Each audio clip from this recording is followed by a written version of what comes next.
All right, let's go. Okay, welcome to Conversations with My Little Bro, a podcast where I have conversations with my little bro. This time, we're really trying to keep the podcasts at the 18-minute mark. I think we're getting pretty close. So if you've seen the previous ones, then you've seen that it has slowly getting shorter. Not because we don't have anything to talk about, just because I want to make it more accessible and I don't know, just have a good conversation about a specific topic. I think it's also just better to have a good 20 minutes than to have an okay 40. Yeah. Also on the 18-minute thing, 20-minute one, based on like what TED Talks say, is that perfectly. Usually that's the average amount of time that people pay attention to. Now, that's probably not the right amount of time that people will learn something from. Right. It was just based on attention. So we will have attention of people for about 18 minutes. After that, it is start dropping. So that's fine. I just need attention for 18 minutes, and I think we should be good. With that being said, we're gonna talk about what's his name? Satoru Iwata. Satoru Iwata. It's a Japanese name, so I hope I'm not. How do you spell it? Satoru. Satoru Iwata. So Satoru Iwata is or was the CEO of Nintendo for many years. And I think probably him alone, well, probably not him alone, but probably he's one of the biggest reasons that Nintendo is like, or was such a successful company and was saved up many times where they were struggling by this guy. Now, I don't want to make this about the life of who he was. If you want to figure out who he was, then I don't know. I guess we'll probably put a video down below that has a pretty good summary of his life. I don't want to make this another video about that. I think this is mostly a recognition of to some of the aspects after watching the video that we're going to link in the description below. Would be some things that I found out that were pretty impressive. Like, he was the CEO of the company of Nintendo. Usually as the CEO, it's be the guy, I'm assuming he's the guy with the ideas, or like the guy that came up with, like the vision of the company. Right. But more than that, he was actually a programmer. Mm-hmm. So, and a game developer. Yep. And maybe a gamer as well. I think he was a gamer. And I think a lot of the famous titles from Nintendo were saved because of him, because the team couldn't find how to get past certain barriers multiple times. Like, it wasn't on like, it was like when transitioning the code of the Pokemon battle from the Game Boy to Pokemon Stadium. Pokemon Stadium and the N64. They couldn't figure out how to do it, and he went and saved it. Also, when they were doing like Super Smash Brothers. Yeah, he was the only developer for the game at first.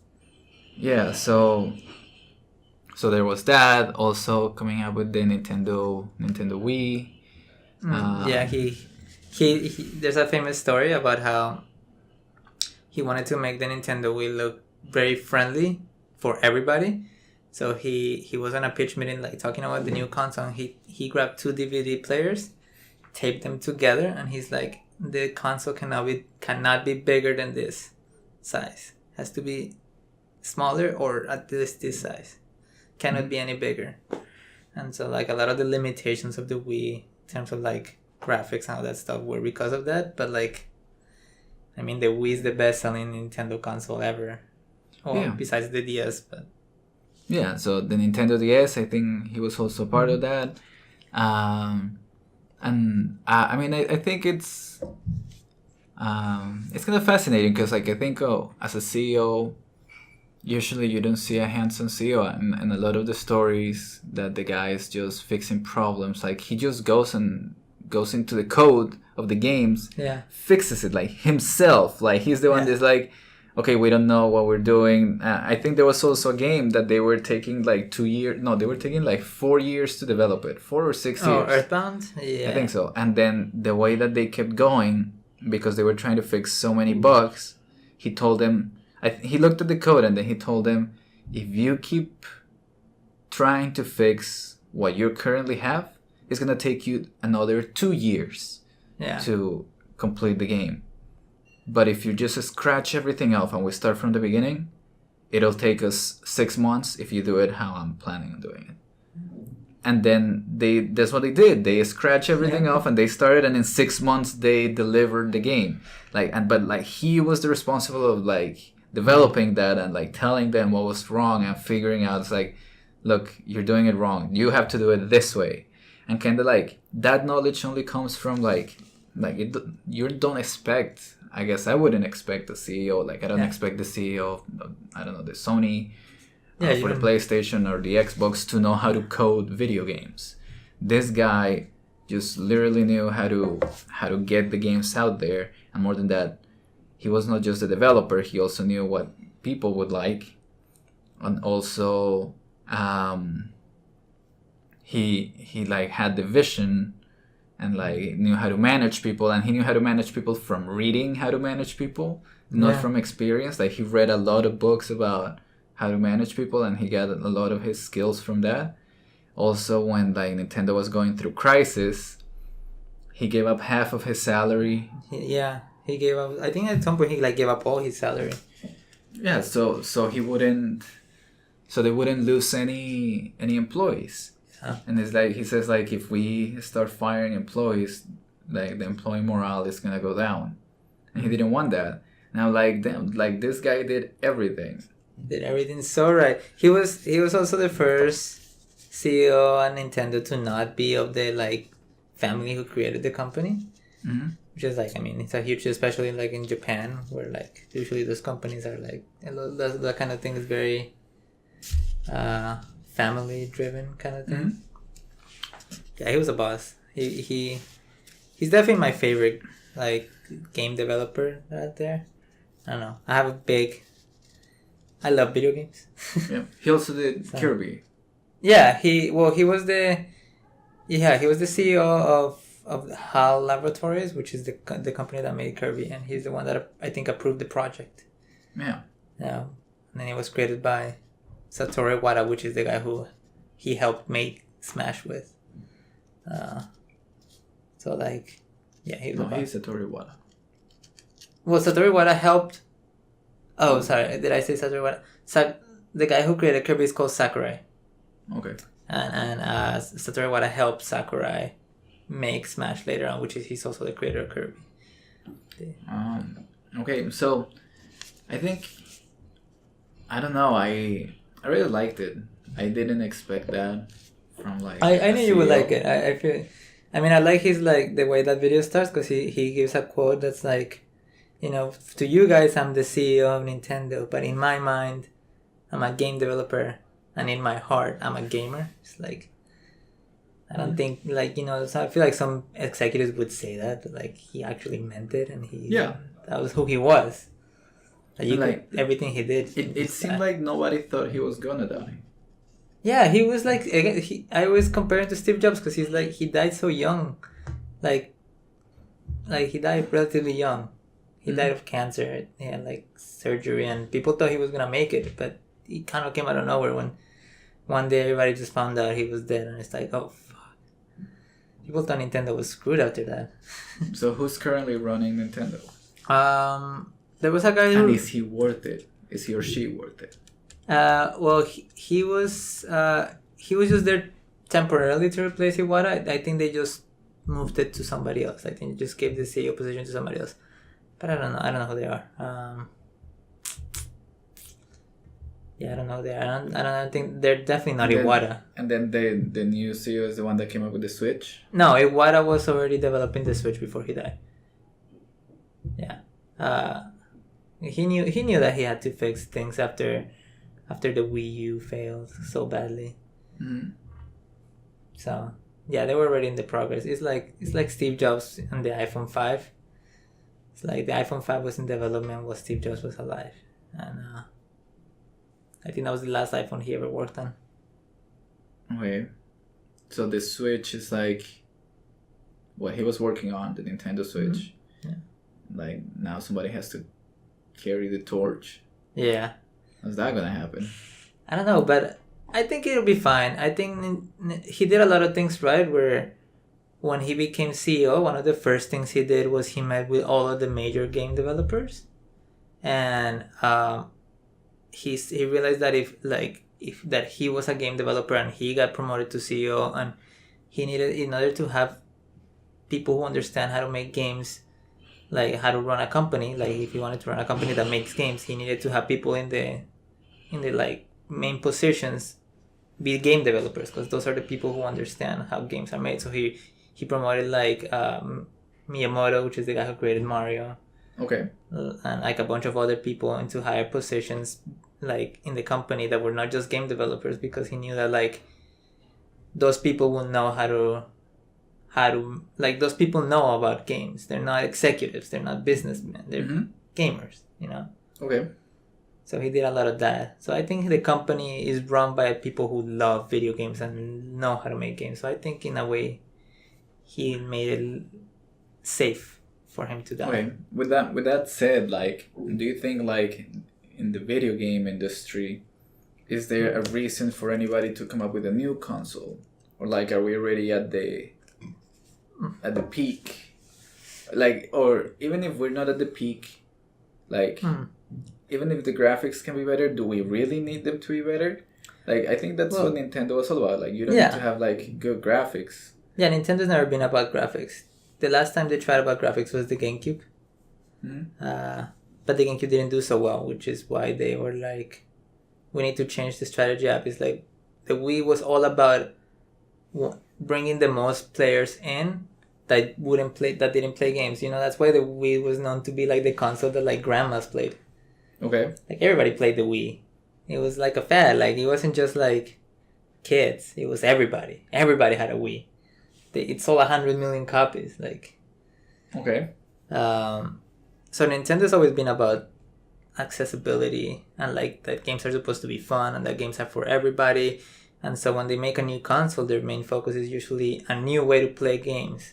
It's not the best video game console. It's just like, what's another way people can enjoy games? With the Wii with motion controls, with the Wii it was the tablet, which was very inaccessible, which is probably one of the reasons it failed. And then the Switch is portability, you know. Okay.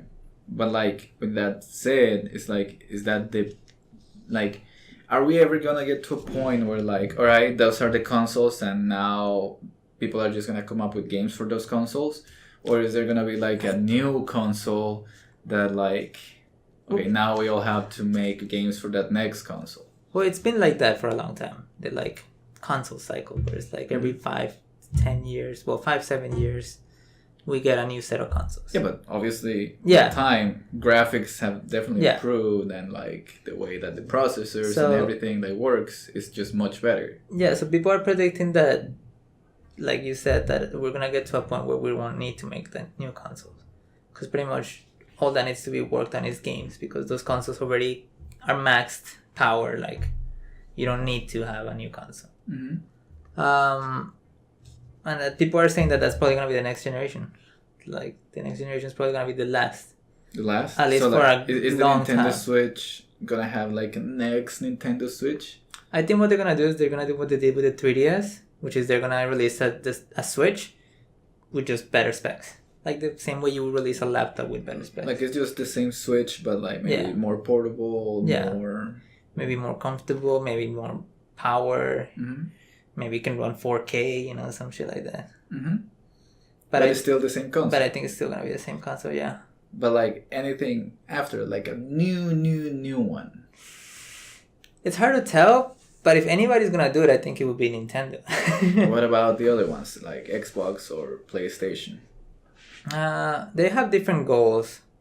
Sony seems to be focusing on just having the best lineup of games. Meanwhile, Xbox seems to be focused on having the best, just like overall entertaining machine.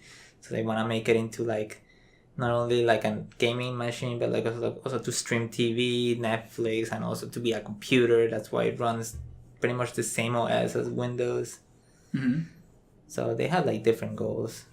Nintendo's the only one that really just focuses on like have fun. Nintendo's is a gaming company. Sony is like a conglomerate of a bunch of other things.